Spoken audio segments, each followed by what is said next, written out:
The JAM collects a variety of information, including both secondary and primary data. Secondary data is information that is already available from other sources. Primary data is information that is collected directly by the JAM team through the JAM field visit or through an in-depth assessment. The data collected is either quantitative or qualitative. Quantitative data is information which is quantified and can be analyzed statistically. Qualitative data is information which describes meaning and situation or observations. Quantitative information will be collected from survey reports as part of the secondary data collection or through specific in-depth assessments conducted prior to the JAM field visit. The information collected during the JAM field visits is mostly qualitative information. It is collected through participatory methods. A few questions and also to get the ideas. There is no wrong or right answer. Data should be collected using different sources, methods, and tools. As a guiding principle, at least 3 sources or methods should be used to collect a piece of information to ensure that it is triangulated. The reliability of all information collected should be assessed. Only relevant and reliable information is included in the analysis.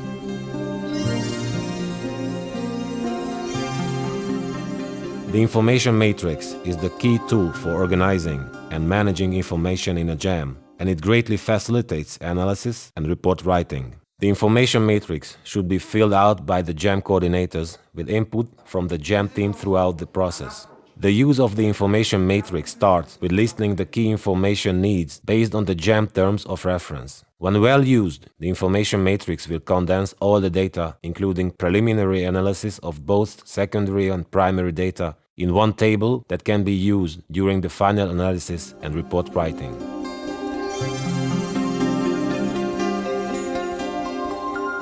There is often lots of relevant secondary information available, which provides a good starting point for data collection and analysis. Key pieces of secondary information should be highlighted in the information matrix and collected in a folder. Examples of secondary data often reviewed as part of the JAM process include previous JAM reports, refugee update reports, social, economic, political, and historical studies by governments, universities, NGOs, and research groups. Technical assessments such as Household Food Security Service, Sense Nutrition Service, livelihoods assessments, market assessments. Registration data, meteorological and seasonal data, maps, accounts from people who have recently come from the affected area, monitoring reports and evaluations.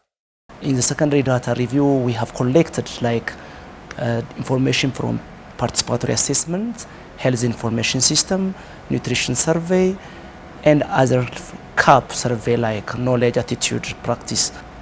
We got almost 80% of information from the secondary data collected.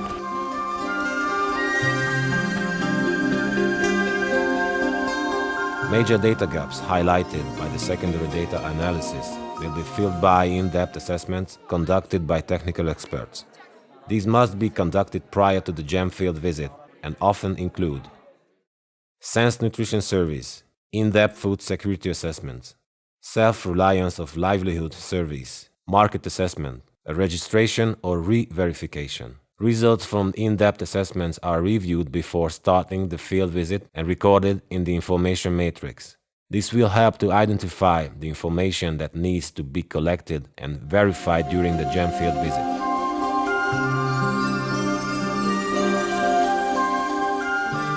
During the JAM field visit, data should be collected from men, women, girls and boys of different ages, backgrounds and abilities.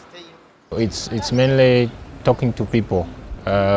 Focus group discussions, that's one of the key methods of data collection. Key informant interviews, talking to key people from different partners that are in the camps. And focus group discussions mainly with the refugee communities, different refugee groups being organized to provide information on different themes that are agreed upon for that particular JAM. Data collection methods may include household visits, transect walks, key informant interviews, and focus group discussions. We expect that once we have the inputs from the refugees, then they can inform the way that we deliver services to the refugees.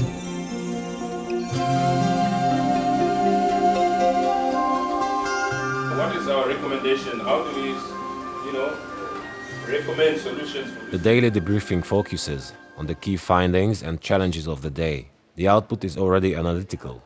It presents the emerging conclusions based on the information collected and the key recommendations. Team members come to the debriefing prepared. Each team has prepared the key points to present to the other teams. They have also written a brief daily report that is handed over to the report writer. All team members should use the same format for their written notes so that it can easily be compiled into a report. Only reliable information that is relevant to the JAM objectives is discussed. Debriefings are a critical step in the JAM process, and they cannot be skipped. In areas where security is concerned, the curfews do not allow for movement at night.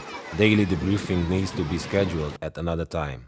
One of the major challenges is to make sure they get the data, they're busy during the day, and then have a debrief every day. You need a very strong team leader who is active and motivated. You have to also have a strong rapporteur who is able to capture all the details that are brought from the field every day, so we don't lose the information by waiting until the last day to gather the data. And then conclusions, plans for the next day, or areas of additional focus where there are gaps, and then they go and rest.